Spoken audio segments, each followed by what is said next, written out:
Bab 536. Artinya kamu bukan cuma bodoh, tapi juga buta dan nggak berotak. Kata seseorang yang diseret keluar dari kereta kuda dengan ekspresi murka. Kalau dia masih berotak, dia nggak akan mungkin melakukan hal seperti ini. Dia itu cuma seorang jenderal yang memimpin prajurit. Wajar saja dia nggak punya otak. Para prajurit ini benar-benar jauh lebih licik daripada penjahat. Para penjahat biasanya hanya ingin memeras kekayaan orang. Tapi, kalian bukan hanya mau memfitnah orang, juga membunuh orang. Nggak ada gunanya bicara omong kosong dengan sekelompok orang rendahan ini. Di bagian belakang kereta kuda, para pria yang diseret keluar dari kereta kuda pun memaki dengan penuh amarah, seolah-olah diseret keluar dari kereta kuda oleh sekelompok prajurit adalah hal yang sangat memalukan. Lancang, cuma sekelompok pedagang saja berani bersikap begitu nggak sopan terhadapku. Pengawal, tangkap mereka, bunuh siapapun yang berani melawan. Perintah Satria dengan marah sambil menunjuk ke arah sekelompok orang itu. Satria adalah pejabat militer tingkat kelima bawah. Meskipun posisinya masih belum setinggi pejabat sipil, dia tetap adalah seorang pejabat. Pedagang memiliki status yang terendah dan seharusnya bersikap sopan terhadapnya. Namun, sekelompok orang itu malah berani memakinya. Pasukan komando daerah menghunuskan pedang mereka, tetapi Wira, Danu, David, dan yang lain masih tetap terlihat tenang. Beraninya kalian menodongkan pedang ke arah kami. Dasar nggak tahu aturan.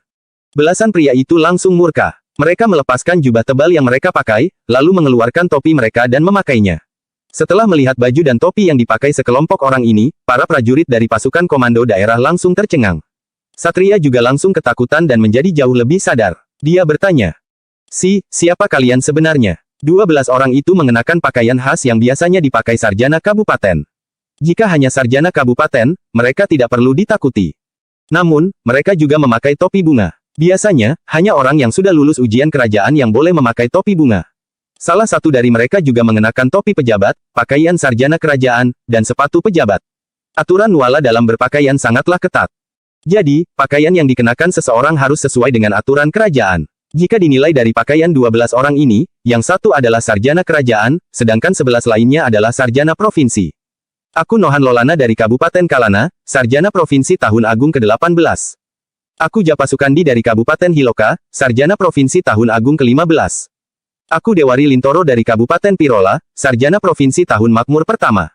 Aku Wiryawan Gunadi, sarjana kerajaan tahun makmur ketiga. Aku juga adalah penyusun materi untuk Akademi Hanali. Keluarga kami sedang berkabung. Aku Pramana Sudarto dari Kota Pusat Pemerintahan Lokana, sarjana provinsi tahun makmur pertama. Sekelompok orang itu melaporkan identitas mereka dengan nada dingin. Saat giliran Pramana, dia pun tersenyum. Ini adalah alasan kenapa Wira tinggal di Kabupaten Pirola selama 5 hari. Pramana sudah menulis surat kepada teman-temannya dan mengundang mereka untuk datang membantu. Pramana adalah sarjana provinsi yang berasal dari keluarga bangsawan, sedangkan Putro adalah cendekiawan yang terkenal di seluruh negeri dan merupakan guru Pramana. Biasanya, Pramana juga sangat royal dan mempunyai banyak teman. Begitu menuliskan surat bahwa dia kesulitan dan membutuhkan bantuan, para sarjana provinsi dan sarjana kerajaan ini pun langsung datang. Setelah Pramana menjelaskan garis besar situasinya, semua orang sangat marah dan bersedia untuk bekerja sama. Bab 537. Tidak peduli apakah Wira benar-benar berjasa dalam mengalahkan bangsa Agrel atau tidak, Wira sudah mengalahkan Wolfi dan membawa kedamaian bagi Kabupaten Hiloka. Namun, Satria malah cemburu dan ingin mencelakai Wira. Para sarjana provinsi yang masih belum terjun ke dunia pemerintahan ini pun murka. Terlebih lagi, puisi dan sajak yang diciptakan Wira sebelumnya sudah tersebar di kalangan pelajar sehingga dia memiliki reputasi yang cukup besar. Ah, ternyata memang Tuan Pramana dari keluarga Sudarto. Aku pernah bertemu dengannya di kediaman Sudarto. Kalau begitu, kenapa kamu nggak langsung bilang? Tadi, aku sudah menyeretnya keluar dengan kasar. Tadi, Tuan Pratama menutupi wajahnya. Aku mana tahu kalau itu dia. Sebelum tahun baru, Ibu Tuan Wiryawan yang jadi pejabat di ibu kota itu baru saja meninggal. Jadi, dia pulang untuk menghormati ibunya. Kenapa dia bisa datang kemari? Sekelompok prajurit langsung ketakutan. Orang yang sudah menarik turun ke-12 orang tersebut langsung jatuh terduduk di lantai.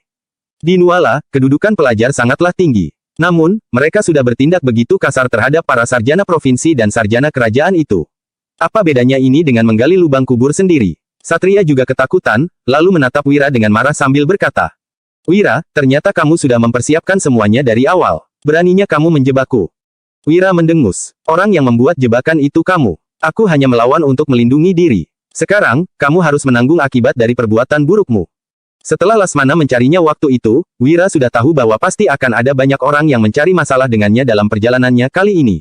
Cara orang pemerintah menjebak rakyat jelata hanyalah dengan memfitnah, lalu menghukumnya secara sah. Setelah memikirkan hal ini, dia pun mengatur berbagai cara untuk menghadapi bahaya yang mungkin terjadi. Salah satunya adalah menyuruh Pramana mengundang para sarjana provinsi dan sarjana kerajaan ini. Ternyata, caranya ini memang berhasil. Jangan sombong, aku nggak tahu bagaimana caranya kamu menipu mereka untuk kemari. Tapi, aku yakin mereka nggak akan menyinggung Pak Dirja demi kamu. Satria memelototi Wira, lalu berjalan ke arah sekelompok prajurit dan mulai memukuli mereka sambil memaki. Dasar sekelompok bajingan, apa kalian buta hingga nggak mengenali tuan-tuan sarjana ini? Cepat minta maaf. Para tuan sarjana sekalian, maafkan kami. Harap kalian bisa berbesar hari dan tidak mempermasalahkan hal ini dengan kami. Kami akan bersujud pada kalian sebagai bentuk minta maaf. Seluruh prajurit yang ada di lokasi langsung berlutut dan buru-buru meminta maaf sambil menangis. Pramana, Wiryawan, dan sekelompok orang lainnya langsung berpaling. Mereka malas meladeni sekelompok prajurit itu. Di Nuala, ada banyak prajurit yang reputasinya bahkan lebih buruk daripada penjahat. Tuan-tuan sekalian, kalau tahu kalian ada di dalam kereta kuda, aku tidak akan berani menyinggung kalian. Ini semua hanya salah paham. Satria berkata sambil tersenyum dan membungkuk. Di Nuala, sastra lebih penting daripada militer. Cendekiawan dan keluarga kerajaan merupakan orang-orang yang dijunjung tinggi di kerajaan. Meskipun Satria adalah pejabat militer tingkat kelima bawah, dia juga akan tertimpa sial jika berani menyinggung seorang pejabat sipil tingkat ketujuh. Para pejabat sipil memiliki teman dan guru. Begitu terjadi masalah, semua orang akan langsung berkumpul untuk membelanya. Selain itu, para menteri yang mengendalikan pemerintahan juga adalah pejabat sipil, sedangkan pejabat militer dikekang dengan ketat. Entah berapa besar kekuatan di balik 11 sarjana provinsi dan seorang sarjana kerajaan ini. Namun, Satria malah berani menyinggung mereka. Apabila masing-masing dari mereka menulis sepucuk surat kepada istana, Satria pasti akan dipenjarakan atau bahkan dihukum mati. Jika Satria tidak bisa menenangkan orang-orang ini, hari-hari baiknya akan segera berakhir. Mengenai membunuh orang, jangankan memberi perintah pada prajuritnya, Satria sendiri juga tidak berani melakukannya. Membunuh seorang sarjana provinsi adalah masalah besar, apalagi membunuh 11 orang sarjana provinsi dan 1 orang sarjana kerajaan. Jika terjadi hal sebesar itu, Satria juga tidak akan terlepas dari bahaya meskipun hal itu tidak ada hubungannya dengannya. Salah paham, Pramana mencibir. Kamu menyelipkan baju zirah dan panah busur ke dalam kereta kudaku, lalu memfitnahku menyembunyikan barang terlarang dan hendak memberontak. Sialan, berani sekali kamu bilang ini hanya salah paham. Wiryawan juga berkata dengan ekspresi suram. Satria, kami semua sudah dengar dengan jelas, kamu mau memfitnah dan mencelakai orang baik. Beraninya kamu masih berdalih. Aku memang sedang berkabung, tapi aku tetap bisa menulis petisi. Tunggu saja, aku akan beritahu para menteri, 2 penasihat, dan yang mulia tentang hal ini. Nohan juga berkata, temanku, Kaesang adalah inspektur istana yang bertanggung jawab menyelidiki pejabat di kerajaan ini. Dia bahkan berani menyelidiki para pejabat besar di istana, apalagi kamu yang hanya merupakan pejabat militer tingkat kelima. Berhubung kamu berani melanggar hukum kerajaan, tunggu saja giliran diselidiki. Bab 538. Japa juga bersuara, Satria, guruku itu adalah Pancaka Winata, wakil jaksa agung di lembaga kejaksaan. Aku pasti akan memberitahu lembaga kejaksaan mengenai tindakanmu ini. 11 orang itu melaporkan pendukung mereka dan terlihat seperti akan menyelidiki hal ini sampai tuntas. Tuan-tuan sekalian, ini benar-benar adalah salah paham. Yang mengacau itu bawahanku, bukan aku. Satria sudah ketakutan. Dia merenung sejenak sebelum berkata dengan bijak. Aku memang kurang tegas dalam mendisiplinkan bawahanku. Kalian boleh melaporkan tentang masalah ini dan aku siap kehilangan jabatanku. Tapi, ini semua perintah Pak Dirja. Pak Dirja akan menyelidiki kenapa aku kehilangan jabatanku. Apa kalian ingin menghalangi rencana Pak Dirja demi seorang pedagang yang tidak akan dipekerjakan di istana? Satria sudah tidak mampu menghadapi para sarjana ini. Jadi, dia mau tak mau harus menggunakan nama Dirja. Ada banyak sarjana provinsi yang mengerutkan kening. Mereka mengerti maksud ucapan Satria, Dirja adalah dalang di balik masalah ini. Apabila mereka membela Wira, itu berarti mereka akan melawan Dirja. Dalam sekejap, ada banyak sarjana provinsi yang mulai menjadi agak ragu.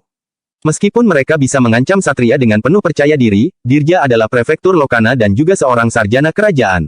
Meskipun berhasil menjadi sarjana kerajaan, mereka belum tentu bisa menjadi seorang prefektur setelah bergulat bertahun-tahun. Tanpa latar belakang keluarga bangsawan, tidak ada orang yang bisa menyinggung seorang prefektur. Namun, mereka juga merasa tidak rela dalam menghadapi ketidakadilan seperti ini. Dalam sekejap, mereka pun merasa sangat gundah. Melihat sekelompok sarjana provinsi dan bahkan Wiryawan yang terdiam, Satria pun tersenyum dan tidak takut pada mereka lagi. Dia tahu sekelompok sarjana provinsi ini tidak akan berani melawan Dirja demi seorang pelajar yang tidak akan dipekerjakan di istana. Maksudmu, selain kamu, Dirja juga terlibat dalam masalah ini. Begitu melihat para sarjana provinsi yang terdiam, Pramana langsung maju dan membentak Satria sambil menunjuknya. Yang satu itu prefektur yang hanya tahu menambah pajak rakyat, yang satu lagi letnan jenderal yang nggak mampu membasmi penjahat. Tuan Wahyudi berhasil menghabisi Wolfie sehingga pangkat kalian diturunkan. Lalu, kalian iri sama kemampuannya dan mau mencelakainya. Aku nggak bermaksud untuk mencelakainya. Ini semua tindakan bawahanku, nggak ada hubungannya denganku. Satria buru-buru membantah, lalu berkata dengan dingin. Tuan Pramana, apa ayahmu tahu kamu memfitnah Pak Dirja? Apa ini juga kehendak keluarga Sudarto? Benar, ini kehendak keluarga Sudarto. Siapapun yang berani melawan Paman Wira setara dengan melawanku. Pramana langsung menunjukkan sikapnya dan menatap ke sekeliling sambil berteriak dengan kuat. Teman-teman sekalian, kalau kita biarkan dua pecundang ini mencelakai Tuan Wahyudi, kita akan tercatat sebagai orang seperti apa di sejarah. Demi menegakkan keadilan, meneruskan ajaran para guru besar, dan kedamaian dunia, sebagai pelajar, kita harus melakukan sesuatu. Benar, demi menegakkan keadilan, meneruskan ajaran para guru besar, dan kedamaian dunia. Tuan Wahyudi sudah menciptakan sajak dan puisi terbaik sepanjang masa. Kalau kita hanya melihatnya dicelakai para pejabat korup ini dalam diam, bagaimana orang-orang akan menilai kita? Lindungi Tuan Wahyudi dan jatuhkan para pejabat korup ini.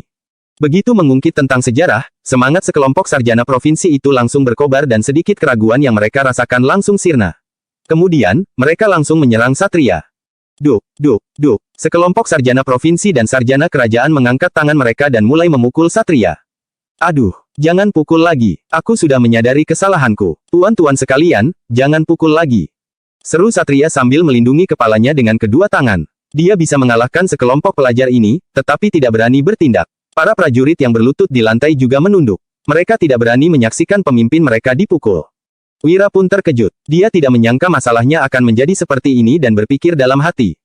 Pramana hebat juga. Saat berada dalam masalah, selain bertindak sendiri, dia juga bisa menggerakkan teman-temannya untuk bertindak bersama. Dia memang berbakat. 1 jam kemudian, Satria yang wajahnya memar dan bengkak kembali ke balai prefektur. Setelah melihatnya, Dirja menunjuknya dan memaki. Dasar pecundang, bisa-bisanya kamu dipukul sekelompok pelajar hingga begini dan melepaskan anak itu. Apa gunanya kamu? Bab 539. Pak Dirja, kalau aku berani melawan mereka, para tokoh besar di istana akan menghabisiku. Ujar Satria dengan tampang sedih. Namun, dia malah merasa sangat lega. Dalam sejarah Nuala yang sudah berdiri selama 200 tahun, masih belum pernah terjadi hal di mana pejabat militer memukul pejabat sipil. Jika Satria berani bertindak, dapat dibayangkan konsekuensi yang akan diterimanya. Selain itu, dia memang sengaja membiarkan para pelajar itu memukulnya agar mereka tidak menggunakan koneksi mereka untuk mencari masalah dengannya lagi. Ternyata, tebakan Satria memang benar. Setelah memukulnya, sekelompok orang itu tidak mengancamnya lagi. Berhubung Wira juga tidak mencari masalah dengannya, dia pun membawa bawahannya dan kembali ke balai prefektur. Di sisi lain, Dirja masih terus memaki Satria. Dasar pecundang, mereka itu cuma sekelompok sarjana provinsi yang nggak punya jabatan resmi dan seorang pejabat tingkat ke-8 di Akademi Hanali. Tapi, mereka malah bisa membuatmu ketakutan hingga begini. Kamu itu pejabat militer tingkat ke-5, loh. Pak, kamu bukannya nggak tahu. Di Nuala, pejabat militer nggak ada apa-apanya di hadapan pejabat sipil. Aku nggak mungkin berani melawan mereka.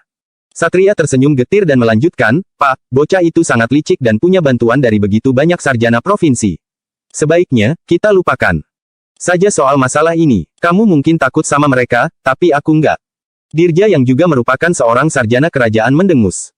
Aku ini prefektur kota pusat pemerintahan Lokana. Setiap tahun, aku juga dapat penilaian terbaik. Asalkan ada yang memujiku di istana, pangkatku bisa naik menjadi pejabat tingkat ketiga dengan lancar. Satria tertegun, lalu berkata dengan kesal. Semuanya gara-gara Wira. Dia yang sudah merusak masa depanmu. Dalam penilaian pejabat, pajak merupakan unsur yang penting. Provinsi Donosobo berada di perbatasan sehingga pemungutan pajak di tempat ini sangatlah berat. Di kota pusat pemerintahan lainnya, pajak yang diserahkan ke istana setiap tahunnya rata-rata tidak mencapai permintaan istana. Namun, Dirja memiliki banyak cara dalam pemungutan pajak. Setiap tahun, dia selalu bisa menyerahkan pajak yang mencapai permintaan istana. Awalnya, setelah masa jabatan Dirja ini selesai, dia sudah bisa naik pangkat menjadi pejabat tingkat ketiga dengan menyogok orang-orang di istana. Namun, gara-gara pemberontakan yang terjadi di Kabupaten Hiloka dan Wira yang berhasil menjatuhkan Wolfie, pangkat mereka pun diturunkan. Jadi, biarpun kamu bisa melupakan masalah ini, aku nggak akan mungkin bisa. Dirja mendengus. Aku mau buat bocah itu rugi besar dan mengambil uangnya sebagai uang sogokan untuk masuk ke ibu kota. Satria mengangguk, lalu berkata dengan bingung. Tapi, selain sekelompok sarjana provinsi itu, keluarga Sudarto sepertinya juga mendukung Wira. Kalau kita menyentuhnya lagi, mereka mungkin akan membuat keributan. Mana mungkin ada sekelompok sarjana provinsi yang akan melepaskan masa depan cerah mereka demi seorang pedagang yang sudah ditelantarkan istana. Mengenai keluarga Sudarto, itu pasti hanya keputusan Pramana sendiri. Ayahnya nggak mungkin setuju. Dirja mencibir. Kalau tebakanku benar, begitu kamu kembali ke sini, sekelompok sarjana provinsi itu pasti sudah pergi. Setelah keluarga Sudarto mendengar berita ini, Pramana juga akan segera dipanggil untuk pulang. Seharusnya begitu. Satria mengangguk, lalu berkata. Tapi, anak itu juga nggak gampang dihadapi. Dia itu sangat licik. Aku khawatir dia masih punya jalan keluar lain. Begitu mendengar nama Dirja, sekelompok sarjana provinsi itu sudah agak waspada dan tidak begitu berani bersikap sombong lagi. Jika bukan karena Pramana memberi semangat, mereka semua pasti tidak berani berkutik. Dirja tersenyum meremehkan dan berkata, aku nggak takut sama trik-trik kecilnya. Kali ini, aku yang akan menghadapinya secara langsung, aku jamin nggak ada orang yang bisa menolongnya. Di luar kota pusat pemerintahan Lokana, wiryawan yang bekerja di Akademi Halani berkata dengan hormat. Tuan Wahyudi, aku masih harus kembali untuk mengurus pemakaman ibuku. Aku pamit dulu, ya. Tugas seorang anak memang berbakti pada orang tuanya. Tuan Wiryawan benar-benar adalah panutan kami. Wira menangkupkan tangannya, lalu menyerahkan sebuah bingkisan kepada Wiryawan dan melanjutkan. Ini hanya beberapa barang produksi dusun kami. Semoga Tuan Wiryawan bisa menerimanya. Di dalam bingkisan itu terdapat 1,5 kg gula putih, 10 batang sabun, dan 100.000 gabak. Total nilai semua barang itu sekitar 300.000 gabak. Bab 540. Terima kasih, Tuan Wahyudi. Setelah menerima bingkisan yang berat itu dan merasakan ada uang perak di dalamnya, Wiryawan pun merasa senang. Setelah itu, dia pun naik ke kereta kudanya dan meninggalkan tempat ini. Nohan juga berjalan maju dan berkata, Tuan, istriku akan segera melahirkan. Jadi, aku juga pamit dulu ya. Ini juga merupakan hal besar. Kembalilah ke sisi istrimu. Wira mengambil sebuah bingkisan, lalu menyerahkannya kepada Nohan dan mengatakan hal yang sama seperti tadi, para pelajar sangat mementingkan harga diri. Jika langsung memberi mereka uang di hadapan umum, tidak akan ada yang menerimanya. Tindakan itu bahkan bisa membuat mereka menjadi musuh. Tidak lama kemudian, satu persatu sarjana provinsi berpamitan dengan Wira karena memiliki masalah keluarga yang berbeda-beda. Wira pun merasa menyesal dan memberikan bingkisan kepada mereka semua. Dalam sekejap, 11 orang itu pun sudah pergi semuanya. Pramana mengerutkan keningnya dan bergumam dalam hati. Ternyata mereka tetap takut pada Dirja, makanya mereka nggak berani lanjut mengikuti kami. Tep, tep, tep. Tepat pada saat ini, terdengar derap langkah kuda yang mendekat, seorang pengawal berpakaian hitam turun dari kuda dan berjalan ke hadapan Pramana, lalu berlutut sambil berkata. Tuan Pramana, Tuan Besar jatuh sakit. Jadi, Nyonya menyuruhmu pulang ke rumah. Ayahku sakit. Pramana mengerutkan keningnya dan berkata. Gardana, katakan saja yang jujur. Apa ayah menyuruhmu membohongiku agar aku pulang ke rumah? Kalau kamu membohongiku, kelak kamu nggak usah ikut aku lagi. Ekspresi Gardana langsung menjadi muram. Dia menunduk dan berkata. Tuan Besar memang benar-benar sakit. 3 hari yang lalu, dia mulai flu. Sekarang, keadaannya sudah makin parah. Pramana berkata dengan tidak percaya. Sembarangan, kita punya dokter pribadi. Mana mungkin dia nggak bisa menyembuhkan flu ayah? Gardana berkata dengan suara rendah. Tuan Besar benar-benar sakit. Sebelum Pramana sempat berbicara lagi, Wira menepuk-nepuk pundaknya, lalu berkata. Semua orang pasti bisa sakit. Sebaiknya, kamu pulang dan jenguklah ayahmu. Lagian, masalah di sini juga sudah selesai. Paman Wira, kalau begitu, aku pulang dulu. Kalau ayahku baik-baik saja, aku akan segera menyusulmu. Setelah mempertimbangkannya, Pramana pun memutuskan untuk kembali dan berpamitan kepada Wira. Danu, pemuda dari tim pengawal, David, pasukan Zirah Hitam, dan para veteran mengerutkan kening mereka. Mereka merasa nyali para pelajar ini terlalu kecil karena hanya seorang prefektur saja sudah bisa membuat mereka ketakutan seperti ini. Sejujurnya, mereka juga takut pada prefektur. Namun, mereka berani mempertaruhkan nyawa mereka demi Wira. Wajar saja orang takut dan ingin menghindari bencana. Wira tidak menyalahkan orang-orang itu, apalagi persahabatan mereka masih belum begitu mendalam. Kemudian, kelompok mereka pun melanjutkan perjalanan. 1 jam kemudian, mereka tiba di sebuah dusun kecil. Setelah masuk ke dusun, mereka berencana mencari tempat tinggal. 20 kereta kuda yang memasuki dusun tentu saja menarik perhatian banyak penduduk dusun. Semua orang pun menjulurkan kepala untuk melihat orang yang datang ke dusun mereka. Begitu melihat penduduk dusun ini, Danu langsung merasa sedih.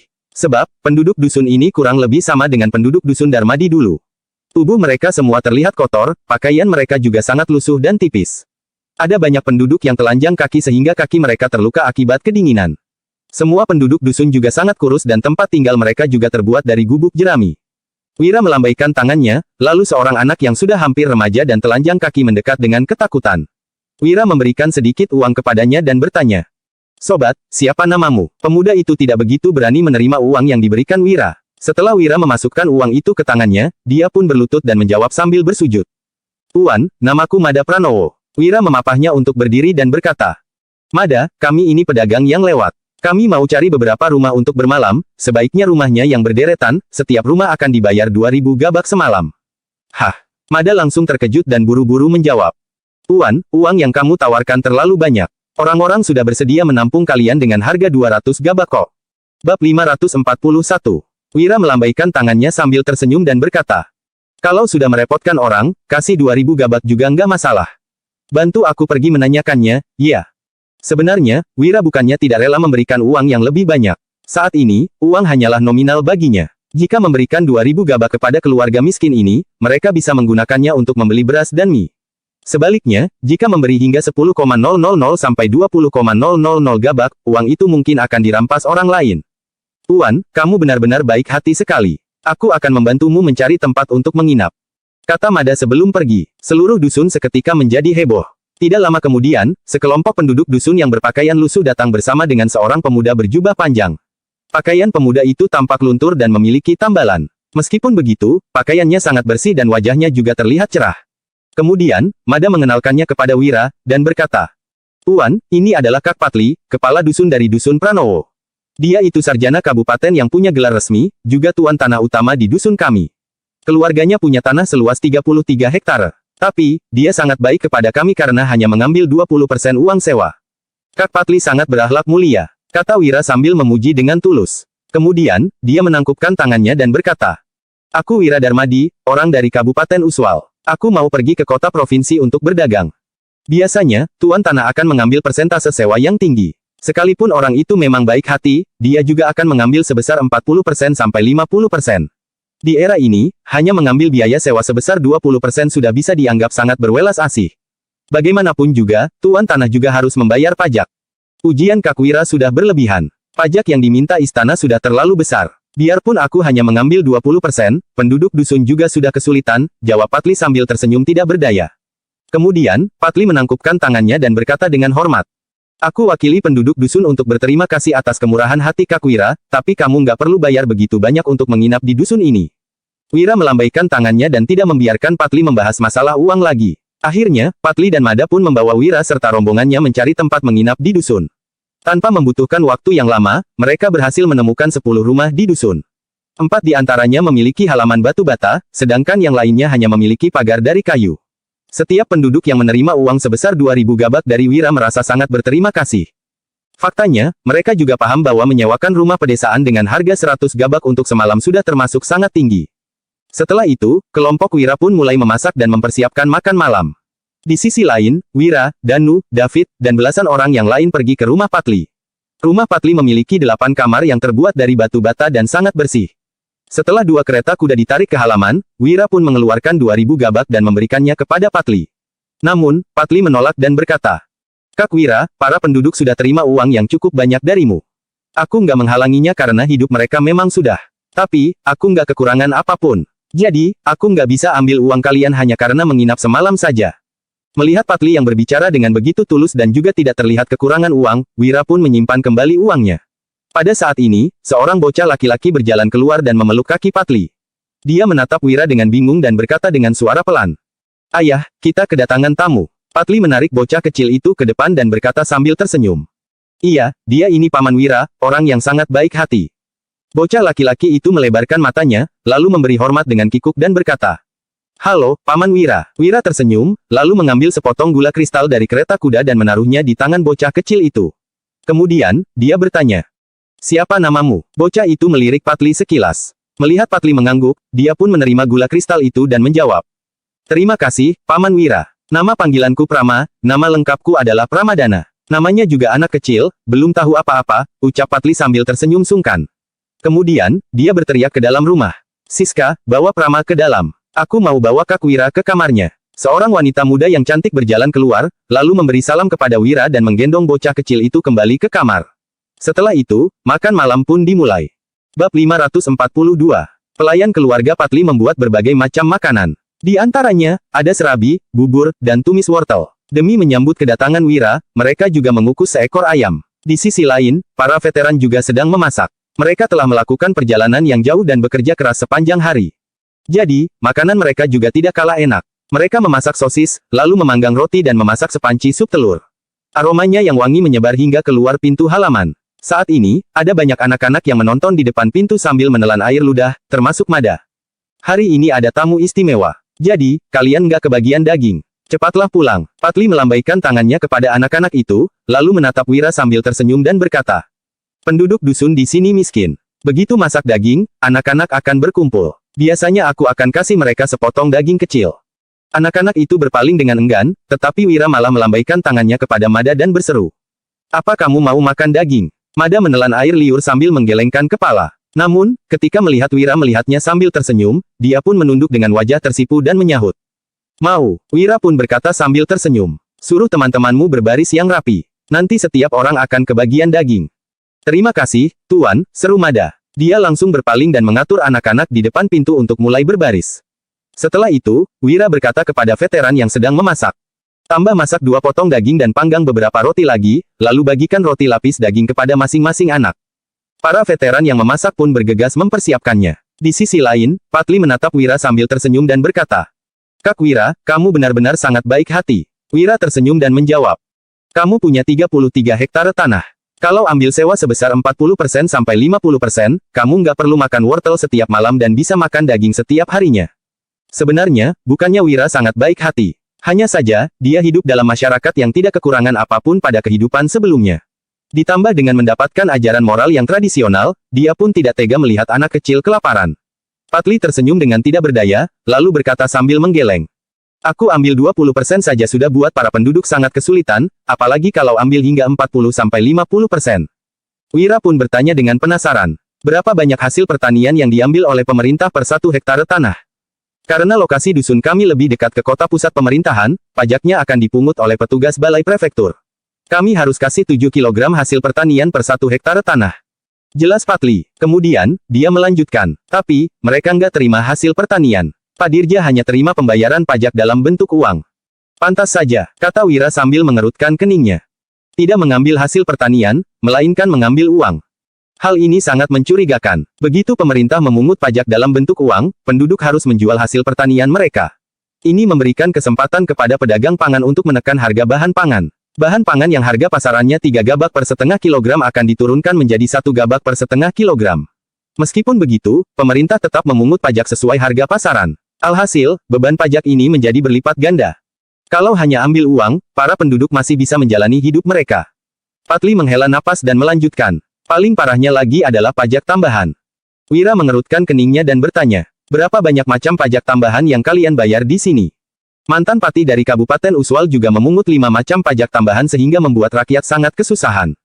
Sekitar 30 lebih. Patli mengerutkan kening dan berkata, membunuh hewan ada pajaknya masing-masing. Wanita dari usia 13 sampai 30 tahun yang belum menikah akan dikenakan pajak belum menikah, itu juga berlaku untuk pria. Ada juga pajak perayaan tahun baru, pajak penghormatan leluhur, pajak kelahiran anak, dan sebagainya. Saat mendengarkan berbagai jenis pajak itu, Wira seketika merasa sangat marah. Dia pun berkata, siapa yang dengan semena-mena membuat begitu banyak jenis pajak ini? Apa mereka mau membunuh rakyat? Dirja, Prefektur Kota Pusat Pemerintahan Lokana. Patli mendengus. Mana mungkin dia peduli sama hidup dan mati rakyat? Dia hanya peduli dengan penilaian dari Menteri Personalia. Selama dia mendapat penilaian terbaik, dia akan naik pangkat dan menjadi kaya.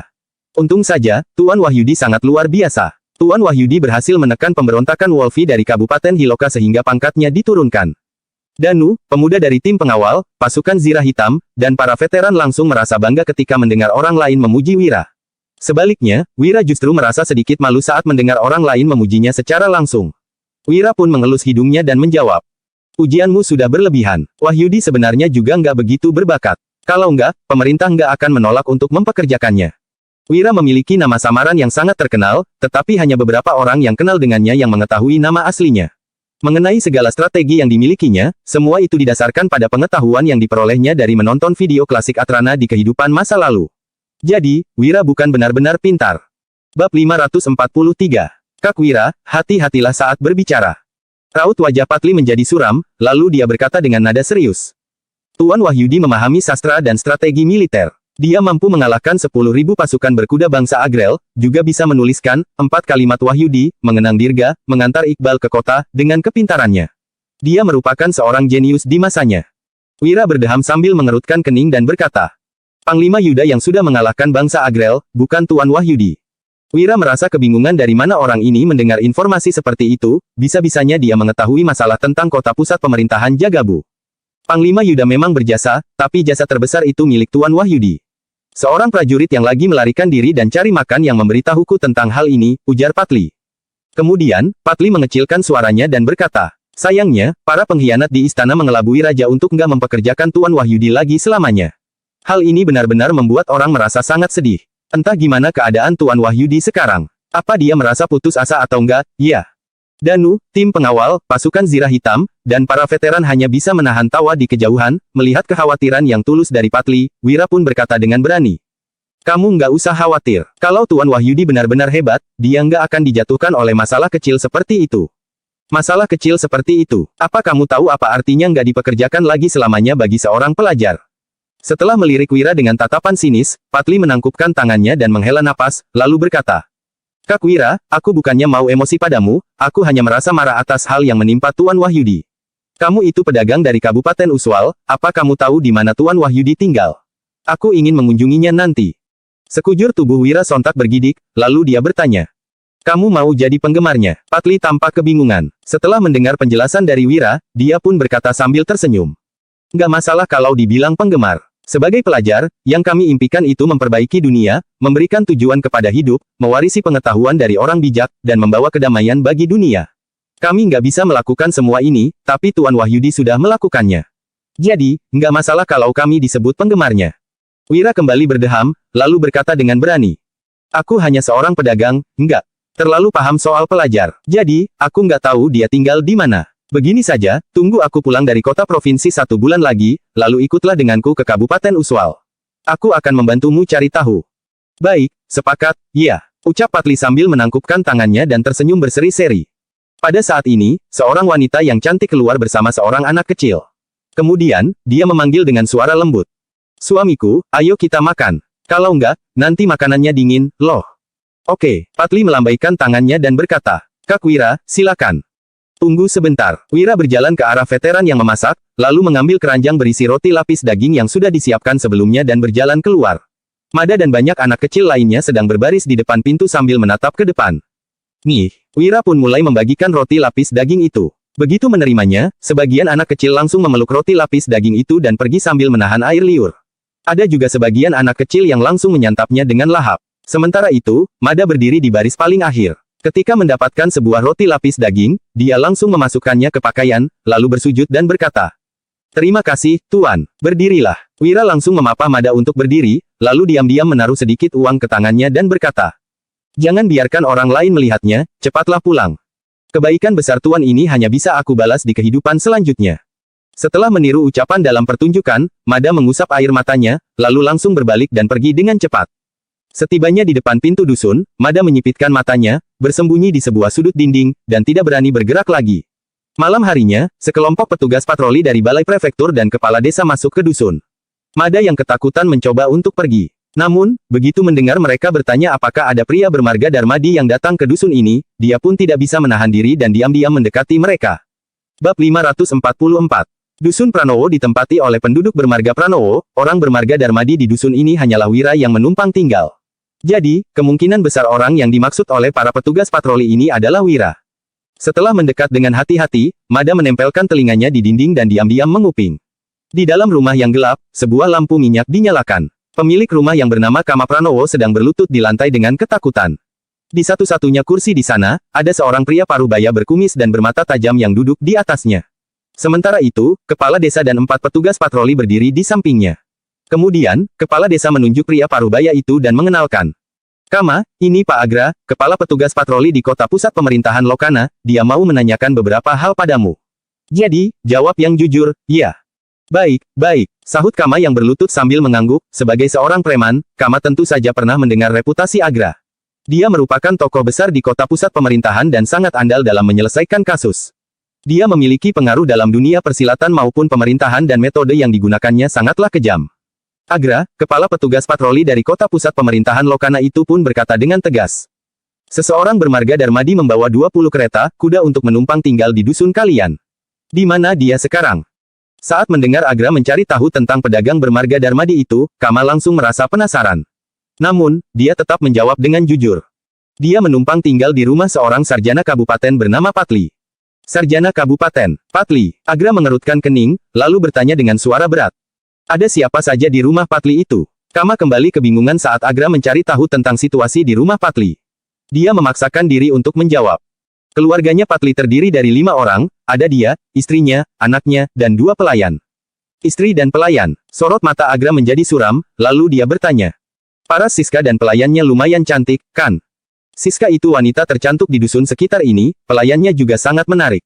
Kama tidak berani menyembunyikan apapun. Dia menjadi semakin penasaran kenapa kepala petugas patroli ini menanyakan hal seperti itu. Setelah terdiam untuk beberapa saat, Agra pun melirik ke samping sejenak. Kemudian, seorang petugas patroli berkata, kami mau menumpang 1 malam di rumahmu. Mulai sekarang kamu nggak boleh keluar dan harus tinggal di sini dengan patuh. Ah, baik, jawab Kama dengan kebingungan sambil mengangguk. Rumah itu hanya memiliki sebuah tempat tidur. Agra mengerutkan kening, lalu menggeser beberapa gelas minum di atasnya dengan pedang dan duduk bersila di dekat dinding. Sementara itu, beberapa petugas patroli yang lain berdiri di kedua sisi pintu. Kepala desa dan Kama menatap mereka dengan kebingungan, tetapi mereka juga tidak berani bertanya dan hanya bisa bersandar di sebuah sudut ruangan. Untuk apa sekelompok petugas patroli ini bertanya tentang Tuan Wira? Kenapa mereka juga mencari tahu kondisi keluarga Kak Patli? Apa mau mereka sebenarnya? Nggak bisa, aku harus kasih tahu Tuan Wira dan Kak Patli. Sekelompok orang ini kayaknya berniat buruk. Gumam Mada. Mada tampak kebingungan seusai mendengar percakapan mereka. Dia pun bergegas berbalik dan berjalan dengan hati-hati. Krak, hanya saja, lantaran hari sudah malam dan tidak bisa melihat jalan dengan jelas, Mada tidak sengaja menginjak sebuah ubin setelah berjalan beberapa langkah. Suara yang nyaring pun terdengar. Siapa di luar? Agra yang berada di dalam rumah pun langsung berdiri. Kedua matanya menjadi sangat tajam dalam seketika. Kemudian, pintu kayu didobrak dan kedua petugas patroli yang berada di dekat pintu melompat keluar. Setelah itu, suara anjing yang menggonggong dengan keras terdengar di dusun. Ah!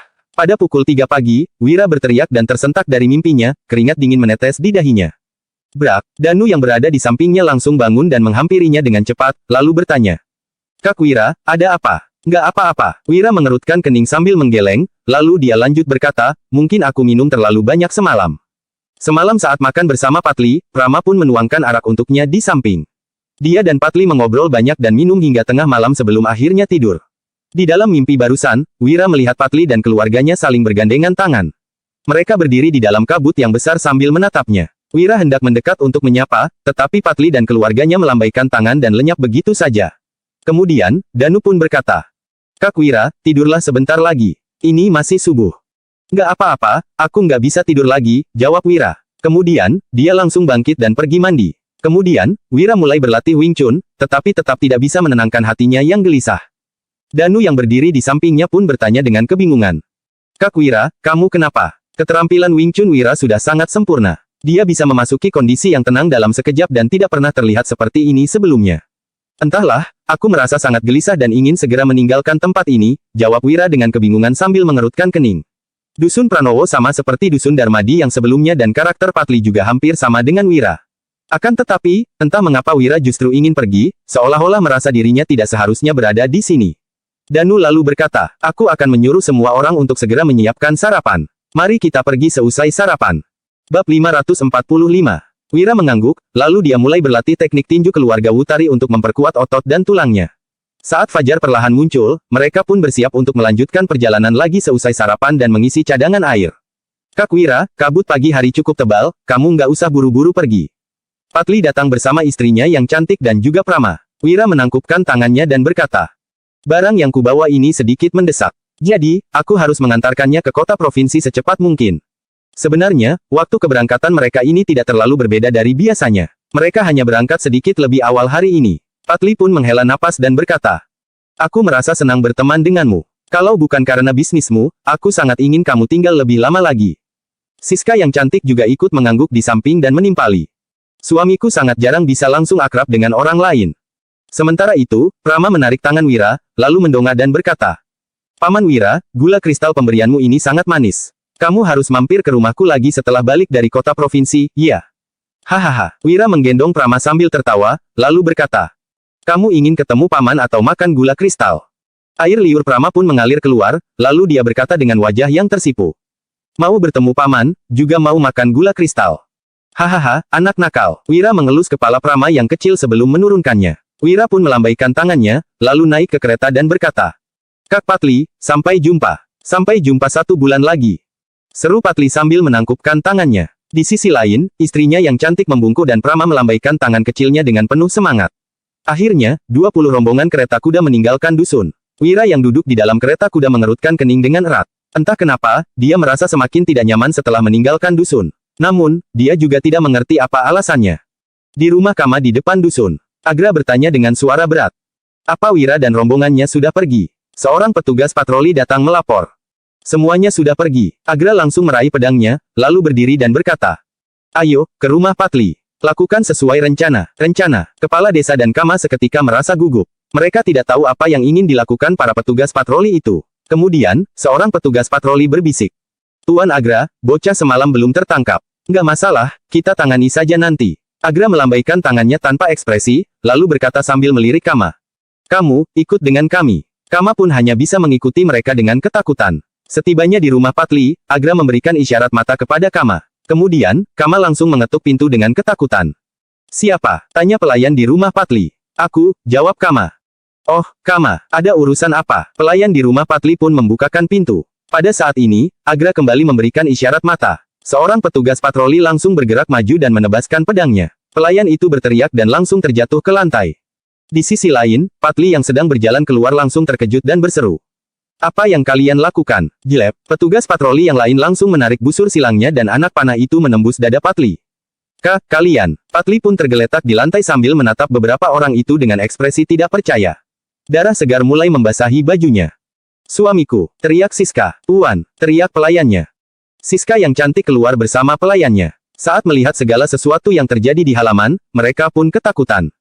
Ayah, ada apa denganmu? Prama juga ikut berlari keluar dari rumah. Dia tertegun dan menatap segalanya dengan kebingungan. Saat ini, Agra memberi isyarat mata lagi. Keempat petugas patroli itu langsung bergerak maju, lalu salah satu dari mereka mengayunkan pedang ke arah Prama. Sementara itu, 3 orang yang lain bergegas menyeret Siska yang cantik beserta pelayannya ke dalam kamar. Apa yang kalian lakukan? Ah, dasar bajingan, lepaskan aku, teriak Siska. Suara teriakan putus asa pun terdengar dari dalam rumah. Kama menatap semua yang terjadi dengan wajah pucat dan melirik Agra dengan ketakutan. Dia membatin. Para petugas patroli ini sudah gila. Berani-beraninya dia membawa orang untuk membunuh Patli yang merupakan sarjana kabupaten dan memerkosa istrinya. Dia bahkan gak mengampuni anak kecil seperti Prama. Agra pun melirik Kama dan berkata dengan acuh tak acuh. Sekarang, kamu punya 2 pilihan. Mau mati bersama mereka atau menghasilkan sejumlah uang. Aku mau uang, jawab Kama.